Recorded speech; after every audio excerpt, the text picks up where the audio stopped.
Hey, while we're waiting and still trying to get more on this and cleaning off the track, the SuperTrucks are getting ready to come out here, and the guy that won the first championship in this series is one of those invitational racers who are here this afternoon. So let's go down and meet Mike Skinner right now. Ken, the 1995 SuperTruck champion, Mike Skinner, sitting in his truck.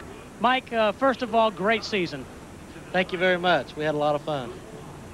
What do you expect out of this racetrack today? And did you watch what just happened here in the dash race? Nah, we didn't watch a whole lot of it. We was in there watching some of it on television, and you know, those cars handle a lot different than these trucks do. We're using this as a test. We're trying to figure out how we want to come back here. You know, we throw a basic setup under the truck, and we're just going to see how it does. You know, hopefully we can get 7, 8, 10, maybe 15 green laps to find out what it's going to do and how the tires are going to hold up. But I'm looking forward to it. It'll be fun. Mike, what do you think of the racetrack so far and the facility in general? I really like it. It's a good racetrack. You know, a lot of people slip. You just have to really respect it getting in the corner. It's real easy to overdrive this place, and you know, I hope we don't get caught up doing that today. Best of luck, Mike. Let's go to Randy Pemberton, who's with a driver on the comeback trail. No doubt about it. He's off the mend and on the move. He dominated a Winston Cup race a week ago before falling out. Ernie Irvin, sitting in your truck. What about it here, putting these trucks out on this 1.5 mile flat super speedway? Well, I tell you, you know, it's the trucks handle really good here. It amazed me when we got out there. You know, we're running really close to about the same speed we ran in the Busch car. Obviously, my Busch car didn't go very fast. So, you know, but it was exciting, and I don't see any problem running the trucks here. Hey, good luck this afternoon. Be safe. Yeah, he gets an ovation wherever he goes these days. Ernie Irvin. Now we're looking, and they're looking at more standings, and NASCAR is considering moving Hutto to 6, and right now that's what's just come up on the computer. They placed him in 6, and that's going to leave Hutto. They're going to have to get another diamond ring. One for Hutto and one for Cottle. Take another look at that finish that brought around the hubbub when it was over, and the hubbub's gone on for about 15 minutes. You see the 74 shoot to the inside. Looks like the 5 just backed up. Yeah, it did. Something happened to him on that restart. He just didn't get the kind of start that he would like to have had. And boom, in the wall she went. Jacob Hobgood was credited with 10th position, that guy that was up in front.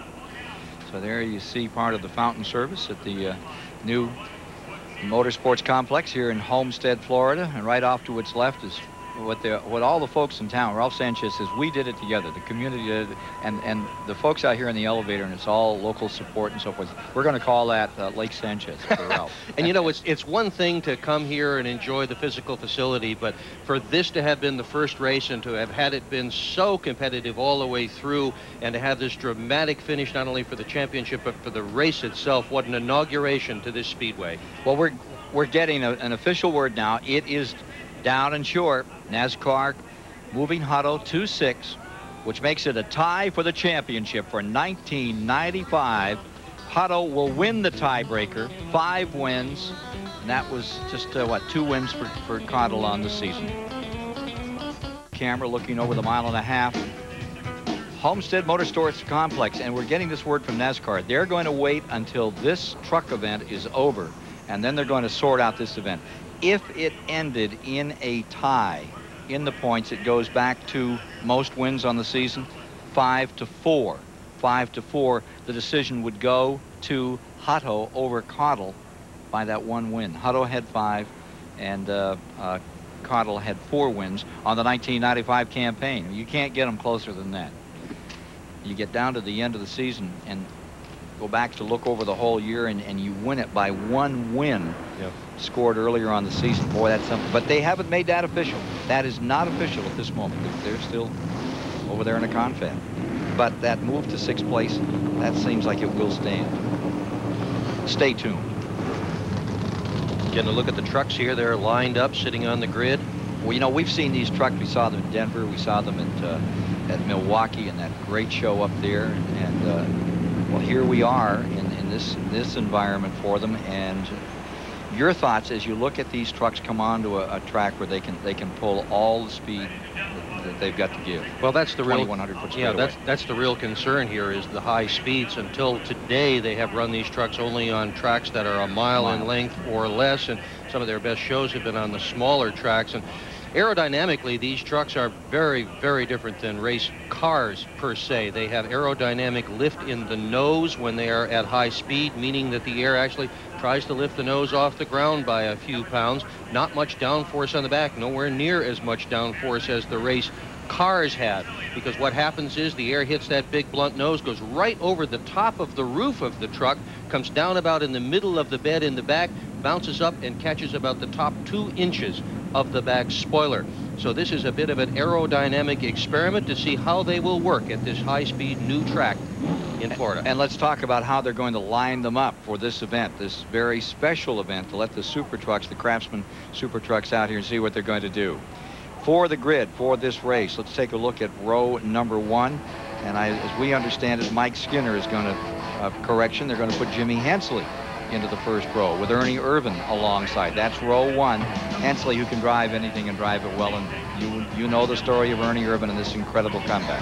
Row 2 is going to be Mike Chase, and Jeff Bodine is there with his own truck, number 7. Going to row 3, and there you have John Nemechek in a Chevrolet, and Michael Doken in a Chevrolet as well, number 64.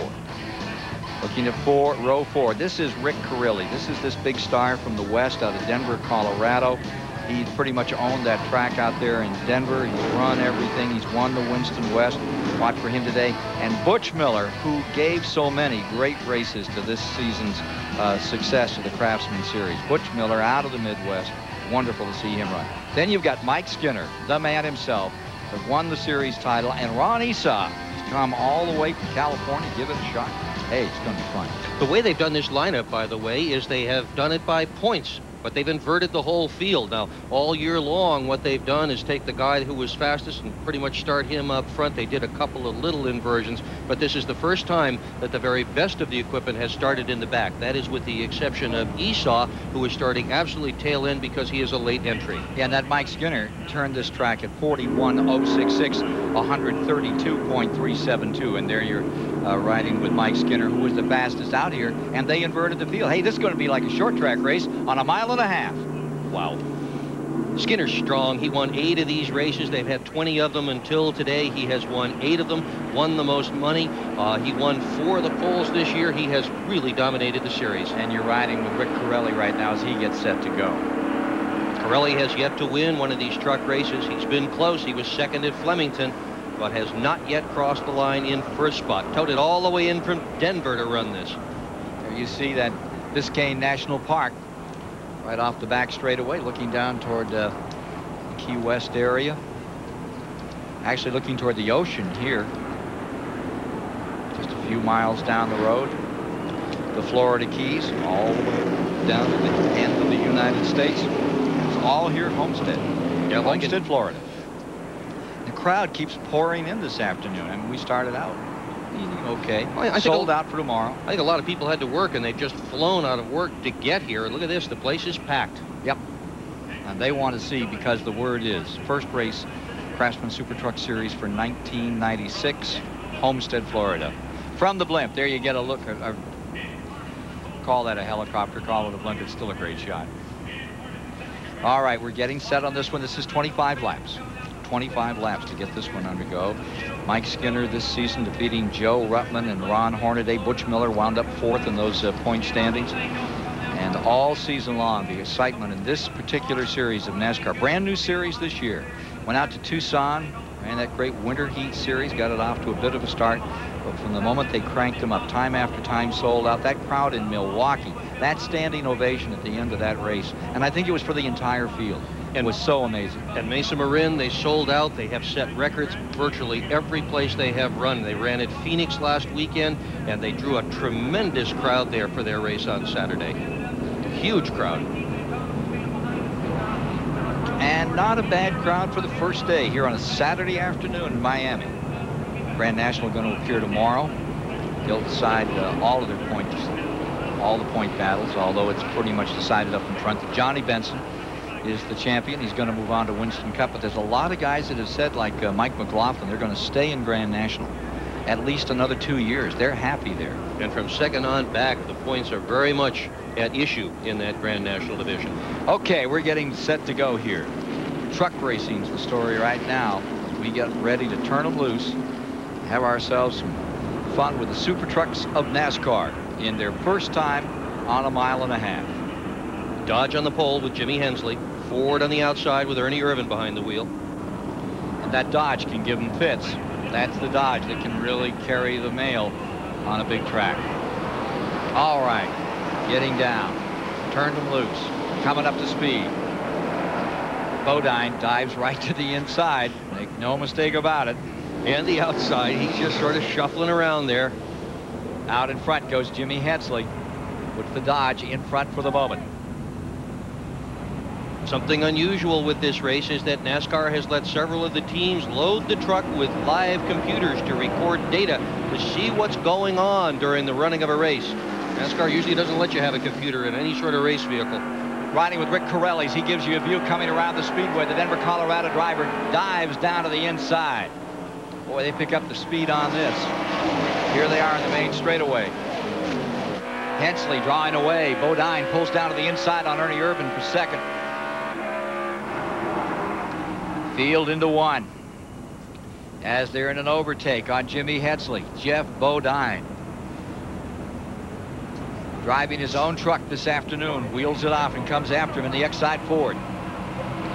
Back straightaway. And the fans are on their feet. No one sitting down on this one. Here comes Ernie Irvan and Skinner down to the bottom. Close competition. We're just going to go down and see how they feel and so forth. Oh, yeah. They dropped the flag, and if it was for $5, here comes Ernie Irvan. They'd put it all on the line. If there was nobody here, these guys would race all day. 3 wide, now back to 2 wide. Skinner goes out in front. All the way from the back, Mike Skinner to the front. Mike Chase now in second spot.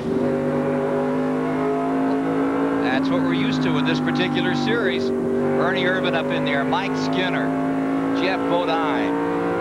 Or any series where there is a black vehicle with a white or a silver number 3 on the door.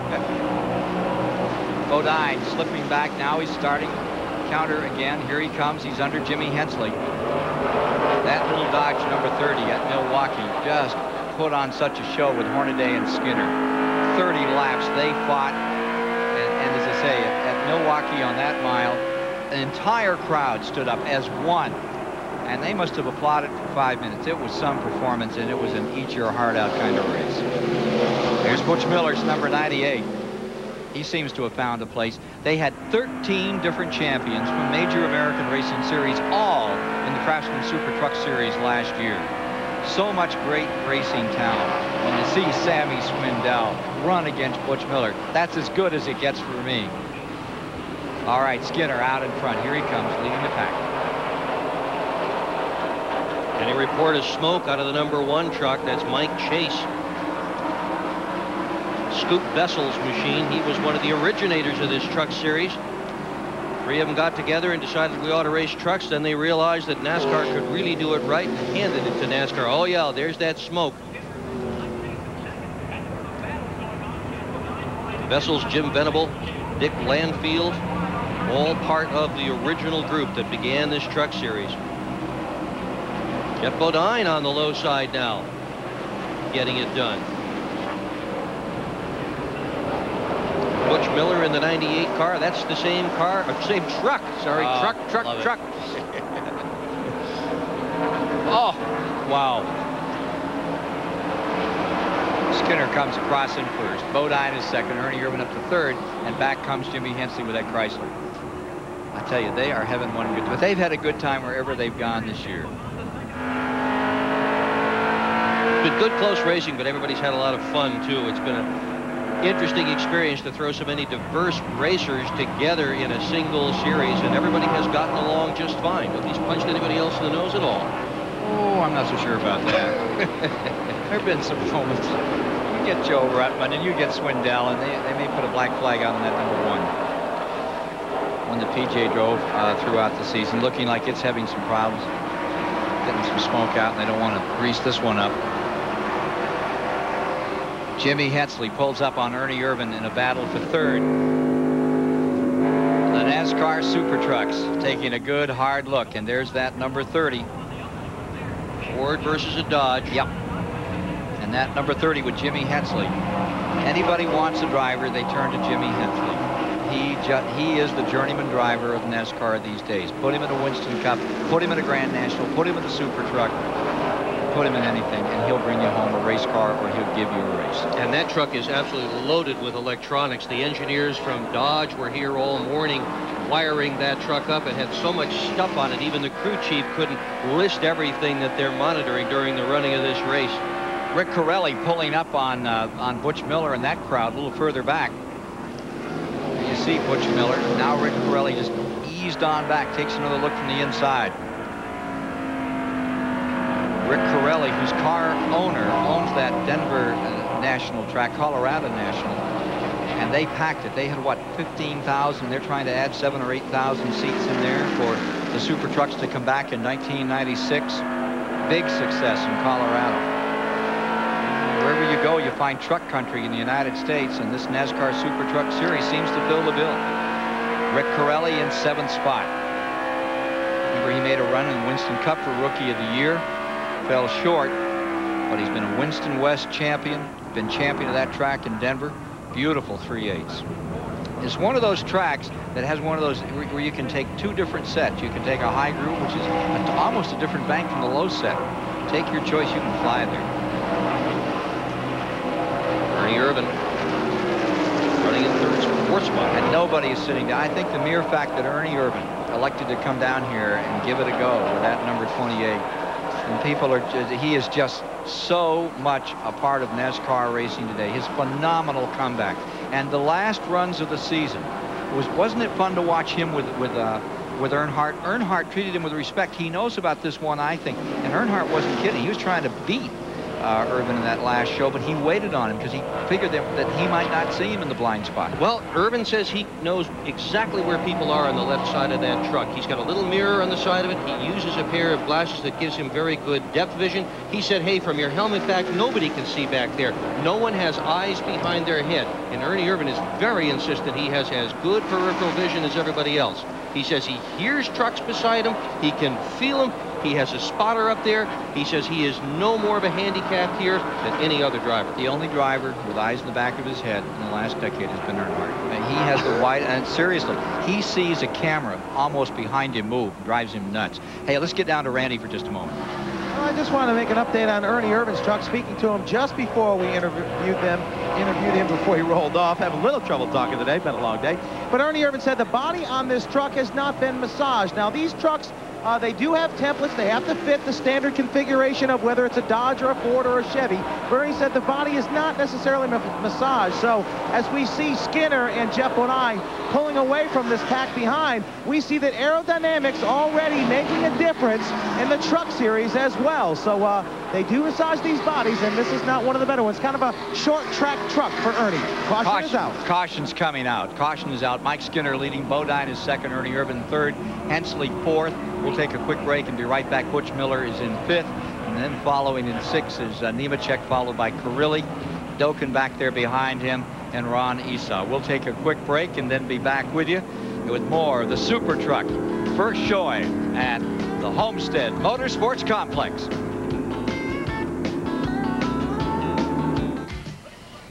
Fighting back, we're just back under green, and there you see them on the break going into turn number 1, headed for turn 2.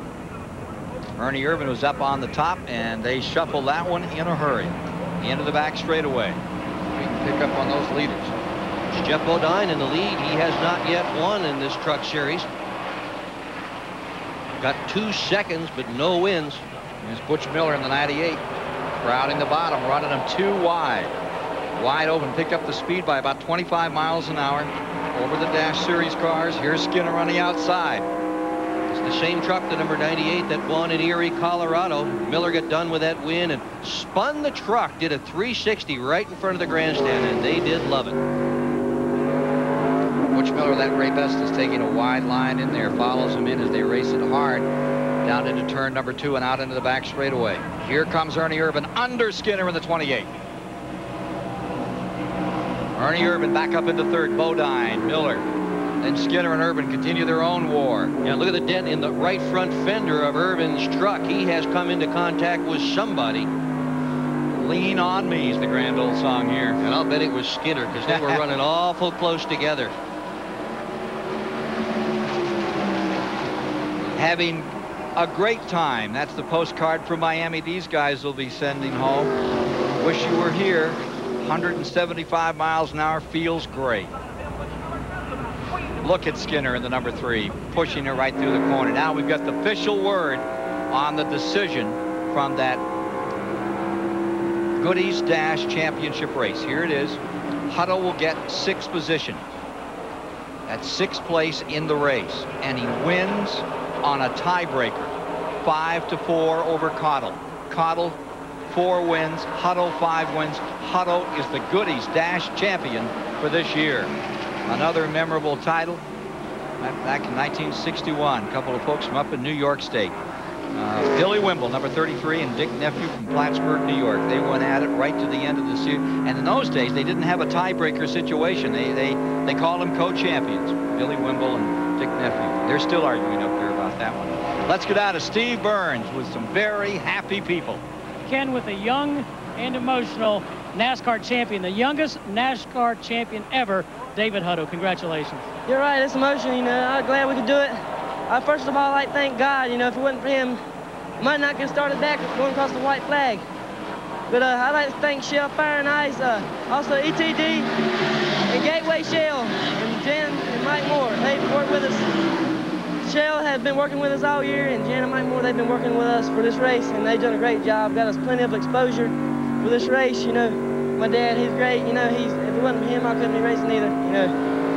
And I'd like to thank all the people back home, you know, and all the people in the stands. I love Homestead, Florida City. You know, they made me right at home. Glad we come down here and race and come back again. Okay, congratulations, and Dad, congratulations as well. Mike Skinner's off the pace. A Shell Fire and Ice story for sure here today. Iced for a while, fired up at the end. There's your winner of the entire series. And out here in the truck race right now, Butch Miller has gone in front. Jeff Woodine is in second. Mike Skinner back up a little, 3rd. Ernie Irvin is in 4th. Jimmy Hensley is in 5th. Rick Corelli is in 6th. Irvin just moved into 3rd. Just as you said that, Irvin got by Skinner. Butch Miller on the lead. He has 1 win in 1995. Jeff Bodine in the 7 has won nothing in 1995. He won 3 Winston Cup points races last year. And I'll tell you what, every time any of these positions up front change, these people in the grandstand go nuts. They are all still standing. Big crowd here, all on their feet, watching the trucks have battle. And every time there's a move up in front, and particularly when Irvin swings it in there to take a shot, this place just erupts. It's dramatic to see a new facility open, one as beautiful as this, and then to see these very top drivers NASCAR has amassed come out here and try out their trucks and have a great time. Wow, that was Skinner. Look at that move. Boom, to the bottom of the racetrack with a number 3. Thought he was in an IndyCar. Stuck it in. He got it done. Yeah, got it under Irvin. Done. Don't worry, Ernie's thinking of something for him. Butch Miller stays on the point. Miller is in front. Jeff Bodine is in 2nd. This is neat. Skinner in 3rd, and here comes Bodine to the bottom. Miller dropping back into 3rd spot. Bodine takes him right to the wall. Into 2. Now down that 2,100-foot back straightaway here in the greater Miami area. Former Daytona 500-mile champion Jeff Bodine puts it on him. Skinner staying right with him. 5 to go when they hit the line this time.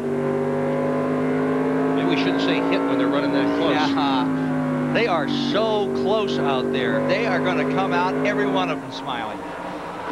Here's Skinner looking on the inside, coming after Bodine with 5 to go.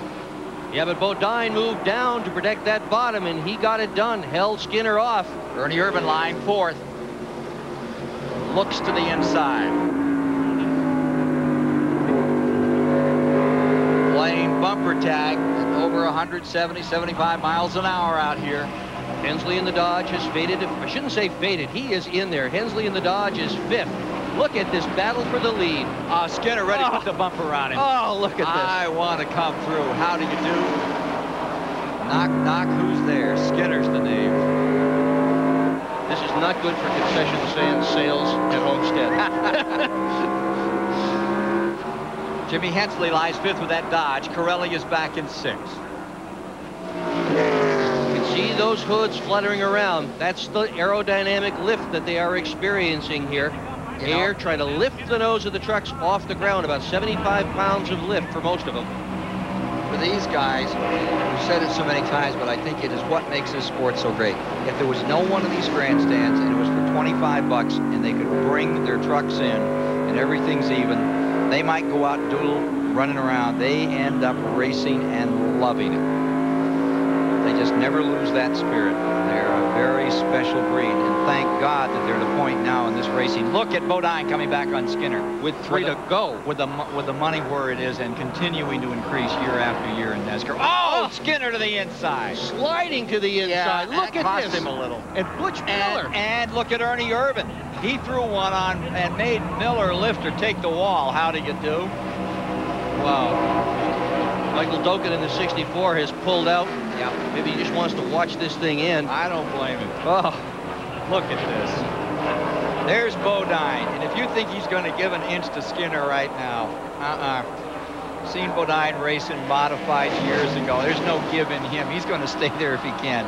Yeah, and look at him trying to pull him out. There we have it. Something new here at Homestead. Jeff Bodine all the way to the bottom to protect that bottom. Shades of Neil Bonnet years ago at Pocono International Raceway. Wouldn't Neil have loved this track? Yes, he would. Yep, and the trucks, this whole deal. He would have got out and smiled for about 15 seconds. This is, you know what we got to do? What we got to do is, and then he'd go through a litany of about 20 things that everybody would have to change, and that poor crew, they'd go to work, and he'd come through. Well, that's the deal. Take a look at Skinner coming back on the inside. Laps running down. White flag about to come out. Top two pulled away. They've got about 6 truck lengths on Ernie Irvin in third. Jeff Bodine is on the point.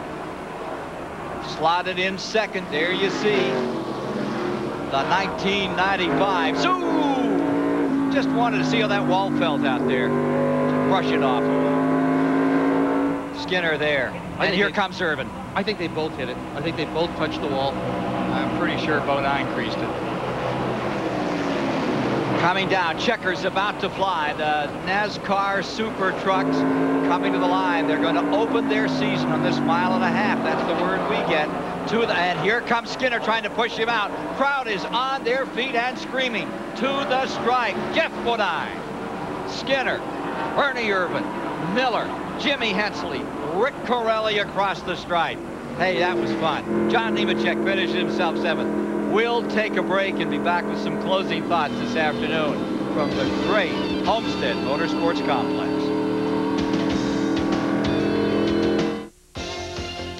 The Miami Inaugural from Homestead Motorsports Complex has been brought to you by Chevrolet Trucks, the most dependable, longest-lasting trucks on the road. And by Jiffy Lube. If it doesn't say Jiffy Lube, it just isn't Jiffy Lube.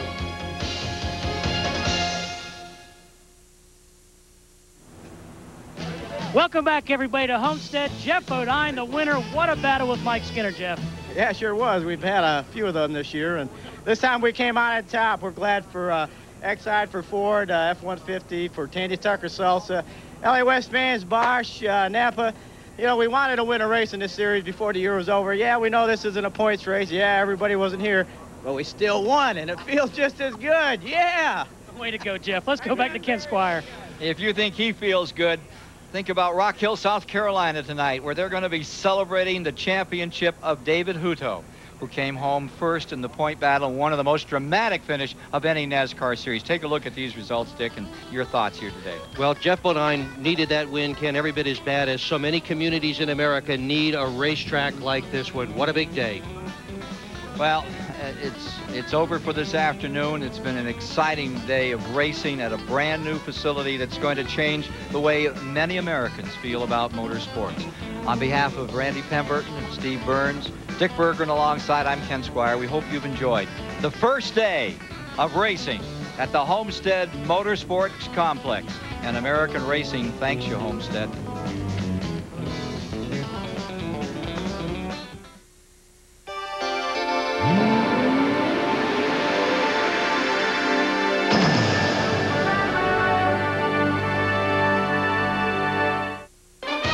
leading sports television into the 21st century. This has been an exclusive presentation of Turner Sports.